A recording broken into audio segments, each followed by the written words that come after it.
दोस्तों नमस्कार, ये है मार्गदर्शन फॉर सिविल सर्विसेज। मैं अनुराग चौधरी। दोस्तों आज की वीडियो में हम सॉल्व करेंगे उत्तर प्रदेश शिक्षा सेवा चयन आयोग द्वारा आयोजित किए जाने वाले असिस्टेंट प्रोफेसर परीक्षा के लिए सामान्य ज्ञान के 30 महत्वपूर्ण प्रश्नों का प्रैक्टिस सेट। ये प्रश्न आपके आगामी परीक्षा के लिए बहुत ही उपयोगी हैं, क्योंकि इसमें परीक्षा पैटर्न के अनुरूप ऐसे प्रश्नों को शामिल किया गया है जो आपकी परीक्षा के लिए अति संभावित हैं।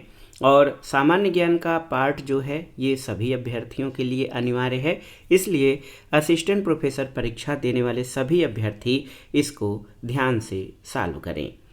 पहला प्रश्न कंप्यूटर से संबंधित है। आप देखिए, इसमें पूछा गया है कि साहित्यिक चोरी का पता लगाने के लिए प्रयोग में लाए जाने वाले सॉफ्टवेयर की पहचान करें। ऑप्शन है मेंडले, टर्निटिन, कंपाइलर और ऑथेंटिकेट। तो इसमें आपको कोड के सहायता से बताना है कि कौन सा विकल्प आपका सही है।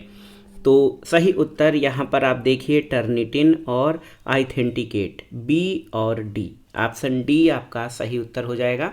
साहित्यिक चोरी का पता लगाने के लिए प्रयोग में लाए जाने वाले सॉफ्टवेयर टर्निटिन और ऑथेंटिकेट हैं। टर्निटिन एक मौलिकता जांच और साहित्यिक चोरी रोकथाम सेवा है जो आपके लेखन की गलतियों और अनुचित नकल को जांचता है।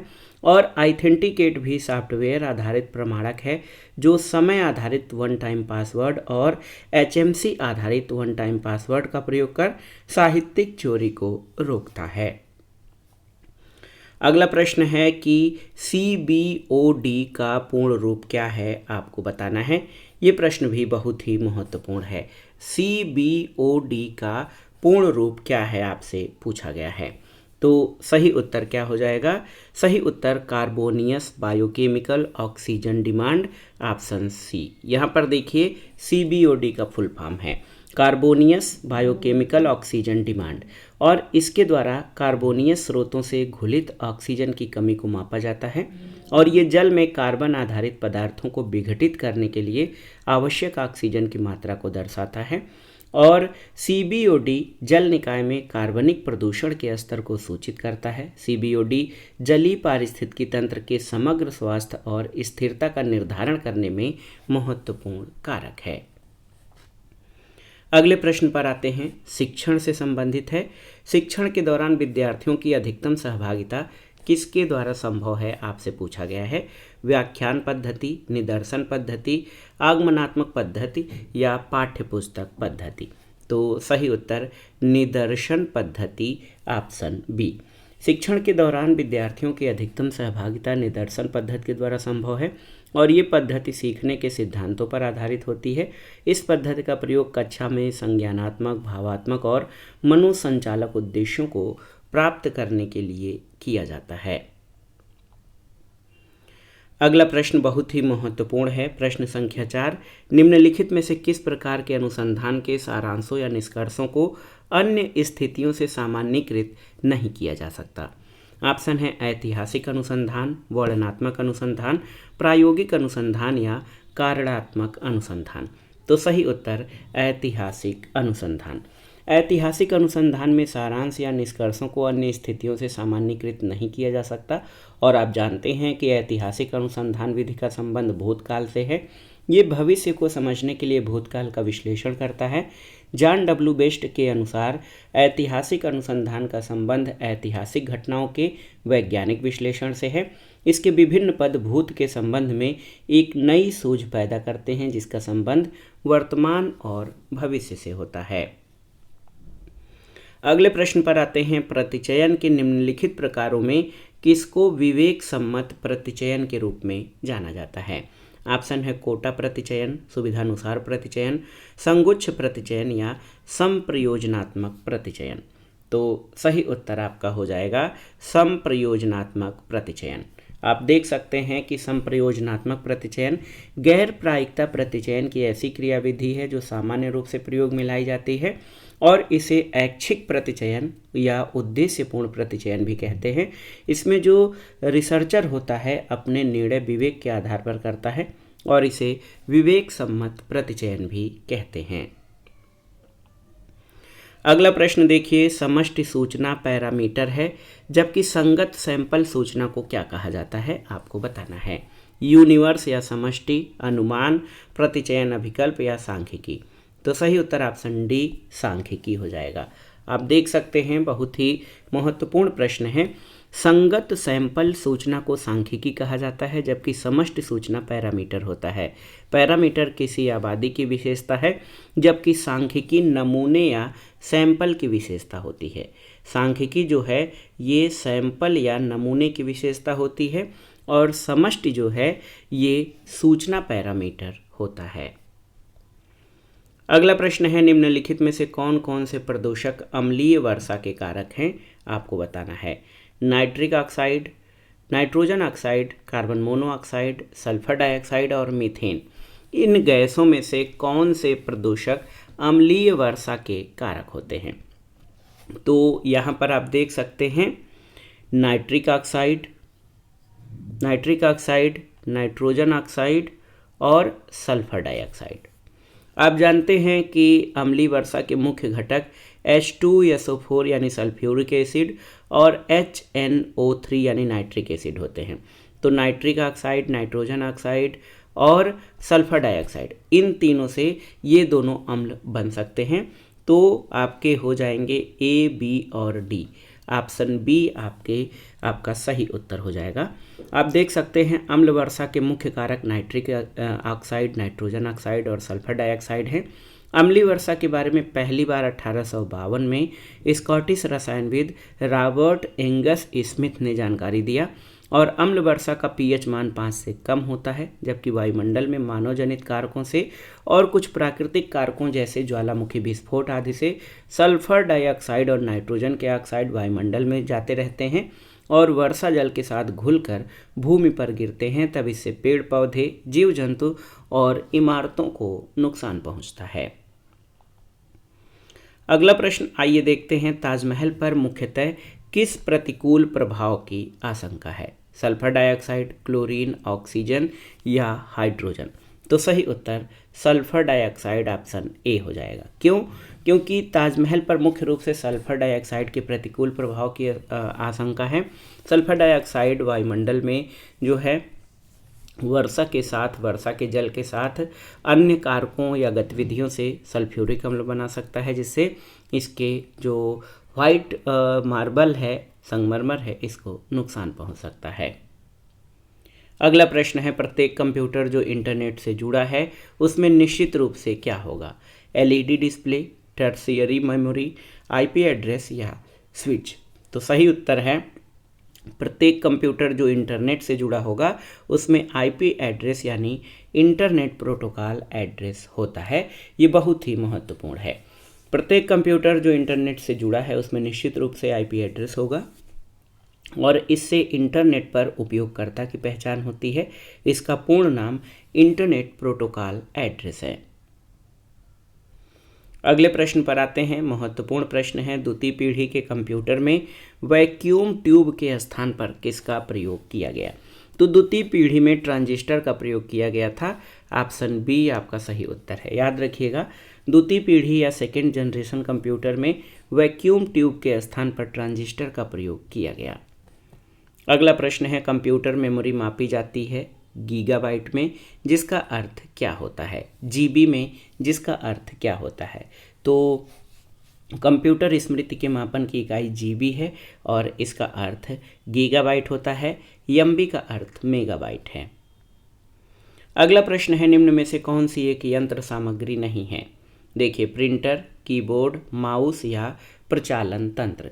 तो सही उत्तर है ऑपरेटिंग सिस्टम या प्रचालन तंत्र ये यंत्र सामग्री नहीं है बल्कि सिस्टम सॉफ्टवेयर है, जबकि प्रिंटर, माउस, कीबोर्ड ये यंत्र सामग्री यानी हार्डवेयर की श्रेणी में आते हैं। जो प्रचालन तंत्र या ऑपरेटिंग सिस्टम है ये सॉफ्टवेयर होता है। अगला प्रश्न है, कंप्यूटर को दिशा देने वाले निर्देशों या इंस्ट्रक्शन के समूह को क्या कहा जाता है? मेमोरी, स्टोरेज, प्रोग्राम या उपर्युक्त में से एक से अधिक। तो सही उत्तर है कंप्यूटर को दिशा देने वाले निर्देशों के समूह को प्रोग्राम कहा जाता है। ऑप्शन सी आपका सही उत्तर है। अगले प्रश्न पर आते हैं, संविधान के निम्नलिखित में से किस अनुच्छेद के अंतर्गत वार्षिक बजट प्रस्तुत किया जाता है, आपको बताना है। तो सही उत्तर वार्षिक बजट अनुच्छेद 112। संविधान में अगर जो देखा जाए तो बजट का उल्लेख कहीं भी नहीं किया गया है, जबकि अनुच्छेद 112 के अंतर्गत वार्षिक वित्तीय विवरण का प्रयोग किया गया है। भारत में वार्षिक वित्तीय विवरण राष्ट्रपति की ओर से वित्त मंत्री द्वारा प्रस्तुत किया जाता है। एक और महत्वपूर्ण प्रश्न है, निम्नलिखित में से कौन क्रांतिकारी सिल्क पत्र षड्यंत्र से संबंधित है? ऑप्शन है सूर्यसेन, ओबेदुल्ला सिंधी, बी.डी. सावरकर या महेंद्र प्रताप। तो सही उत्तर क्या हो जाएगा? ये हैं ओबैदुल्ला सिंधी। बहुत ही महत्वपूर्ण प्रश्न है, आप देख सकते हैं दोस्तों। ओबैदुल्ला सिंधी जो हैं ये सिल्क पत्र षड्यंत्र से संबंधित हैं। किस तरह से? तो आप देखिए, सिल्क पत्र षड्यंत्र 1913 से 1920 के मध्य देवबंदी नेताओं द्वारा संचालित एक आंदोलन था। इसका उद्देश्य भारत को ऑटोमन साम्राज्य, जर्मनी और अफगानिस्तान के सहयोग से ब्रिटिश शासन से मुक्त कराना था।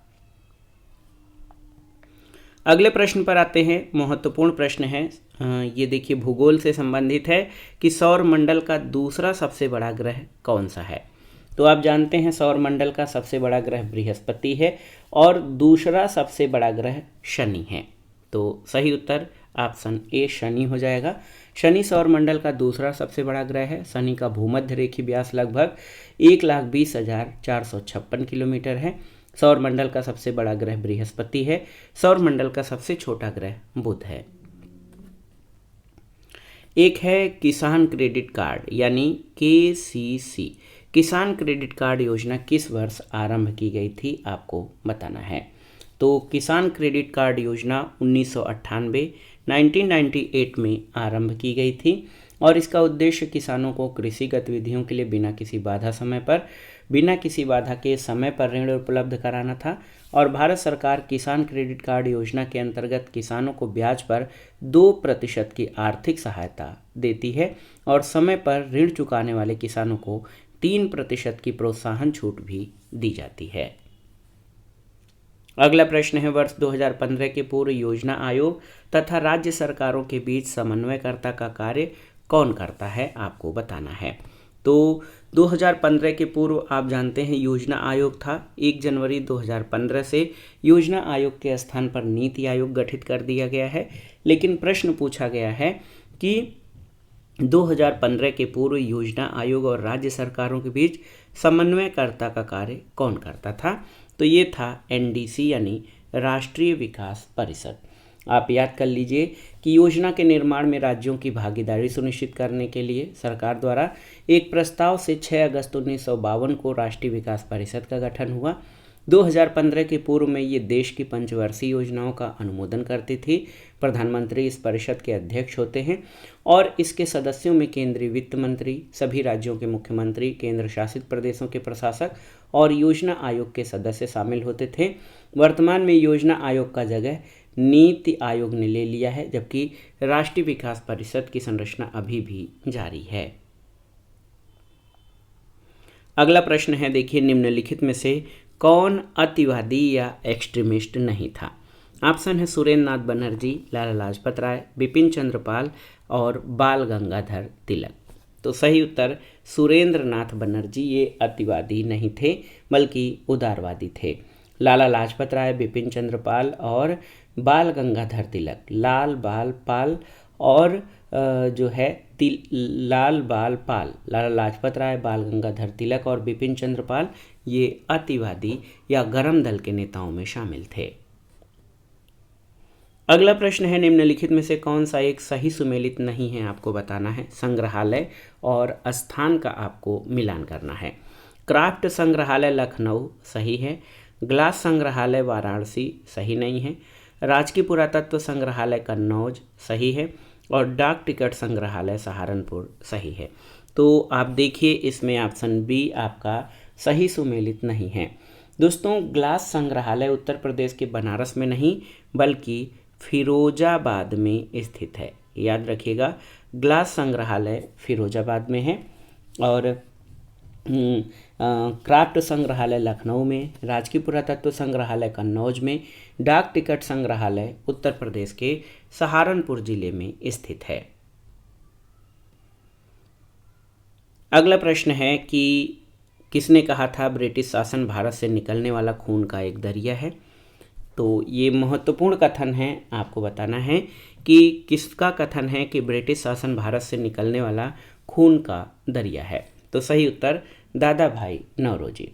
दादा भाई नौरोजी ने कहा था कि ब्रिटिश शासन भारत से निकलने वाला खून का एक दरिया है। ब्रिटिश सरकार के दौरान दादा भाई नौरोजी, आर.सी. दत्त आदि राष्ट्रवादियों ने भारत से धन के निष्कासन या बहिर्गमन के सिद्धांत का प्रतिपादन किया था। अगले प्रश्न पर आते हैं, पंचायती राज का मुख्य उद्देश्य क्या है, आपको बताना है। तो पंचायती राज का मुख्य उद्देश्य क्या है, आप बताइए। जनता को विकास मूलक प्रशासन में भागीदारी योग्य बनाना। ऑप्शन डी आपका सही उत्तर है। जो पंचायती राज है ये मुख्य रूप से तृणमूल लोकतंत्र का हिस्सा है और पंचायती राज का उद्देश्य जनता को प्रशासन में भागीदारी योग्य बनाना है।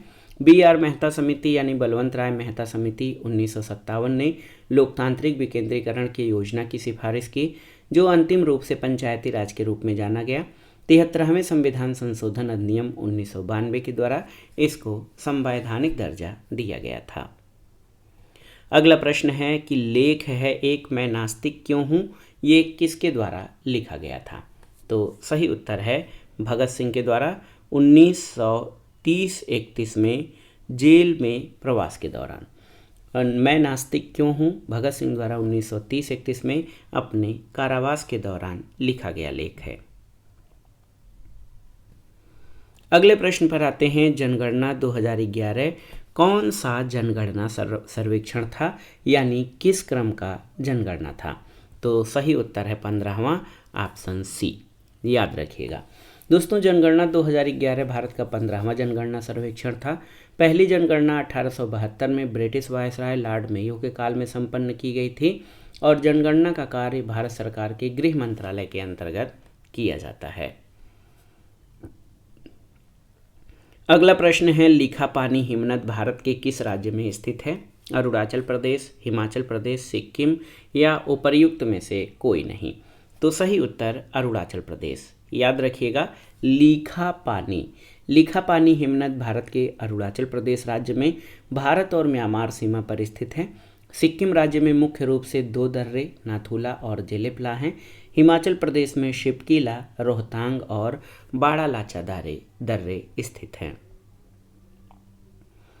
अगला प्रश्न करेंट अफेयर से संबंधित है। आप देखिए, SCO यानी संघाई सहयोग संगठन के सदस्य देशों के शासनाध्यक्षों की परिषद की 23वीं बैठक कहाँ आयोजित की गई थी, आपको बताना है। तो सही उत्तर है 15-16 अक्टूबर 2024 के मध्य पाकिस्तान के इस्लामाबाद में। याद रखिएगा, संघाई सहयोग संगठन के सदस्य देशों के शासनाध्यक्षों की परिषद की 23वीं बैठक 15-16 अक्टूबर 2024 के मध्य पाकिस्तान के इस्लामाबाद में आयोजित की गई और इस बैठक में भारत की तरफ से एस जयशंकर केंद्रीय विदेश मंत्री ने भाग लिया था।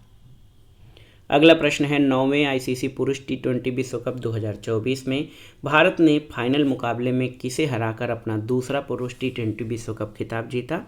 दक्षिण अफ्रीका, पाकिस्तान, इंग्लैंड या ऑस्ट्रेलिया। तो सही उत्तर है दक्षिण अफ्रीका को हराकर। ऑप्शन ए आपका सही उत्तर हो जाएगा। देखिए, 9वां ICC पुरुष T20 विश्व कप का आयोजन वेस्टइंडीज और संयुक्त राज्य अमेरिका की संयुक्त मेजबानी में 1 से 29 जून 2024 के मध्य संपन्न हुआ। इसमें भारत ने दक्षिण अफ्रीका को हराकर अपना दूसरा T20 विश्व कप खिताब जीता था। अगला प्रश्न है, देखिए, भारत का पहला डार्क स्काई पार्क किसे घोषित किया गया है। डार्क स्काई पार्क, तो सही उत्तर क्या हो जाएगा, पेंच बाघ अभ्यारण्य, ऑप्शन ए। भारत का पहला डार्क स्काई पार्क पेंच बाघ अभ्यारण्य को घोषित किया गया है। ये एशिया का 5वां डार्क स्काई पार्क है और पेंच अभ्यारण्य मध्य प्रदेश और महाराष्ट्र में विस्तृत है। अगले प्रश्न पर आते हैं। महत्वपूर्ण प्रश्न है कि वैश्विक इंडिया AI शिखर सम्मेलन 2024 कहाँ पर आयोजित किया गया। कोलकाता, जयपुर, नई दिल्ली या अहमदाबाद में। तो सही उत्तर आपका हो जाएगा कि भारत मंडपम नई दिल्ली में वैश्विक इंडिया एआई शिखर सम्मेलन 2024 आयोजित किया गया। तो सही उत्तर नई दिल्ली है, याद रखिएगा। जुलाई 2024 में भारत मंडपम नई दिल्ली में वैश्विक इंडिया एआई शिखर सम्मेलन 2024 आयोजित किया गया था। अगला प्रश्न है महत्वपूर्ण और इस वीडियो का आखिरी प्रश्न है कि भारत वन स्थिति रिपोर्ट 2023 के अनुसार देश के कुल भौगोलिक क्षेत्रफल का कितना प्रतिशत वन और वृक्षावरण है। तो सही उत्तर वन और वृक्षावरण 25.17%। ऑप्शन बी आपका सही उत्तर हो जाएगा। पर्यावरण वन और जलवायु परिवर्तन मंत्री भूपेंद्र यादव द्वारा वन अनुसंधान संस्थान देहरादून में भारत वन स्थिति रिपोर्ट 2023 का विमोचन किया गया। इसमें भारत के कुल भौगोलिक क्षेत्रफल के 25.17% भाग पर वन और वृक्षावरण का वर्णन है। तो दोस्तों ये था आज का वीडियो। इसमें हमने असिस्टेंट प्रोफेसर परीक्षा के लिए सभी अभ्यर्थियों के लिए अनिवार्य सामान्य ज्ञान के महत्वपूर्ण प्रश्नों को सॉल्व किया। ये प्रश्न आपके आगामी परीक्षाओं के लिए अति संभावित और महत्वपूर्ण हैं। आप इन प्रश्नों को तैयार कर लीजिएगा। वीडियो आपको कैसा लगा हमें कमेंट बॉक्स में ज़रूर बताइएगा। वीडियो को लाइक करें, शेयर करें और इस चैनल मार्गदर्शन फॉर सिविल सर्विसेज को सब्सक्राइब करें। वीडियो देखने के लिए धन्यवाद दोस्तों। नमस्कार।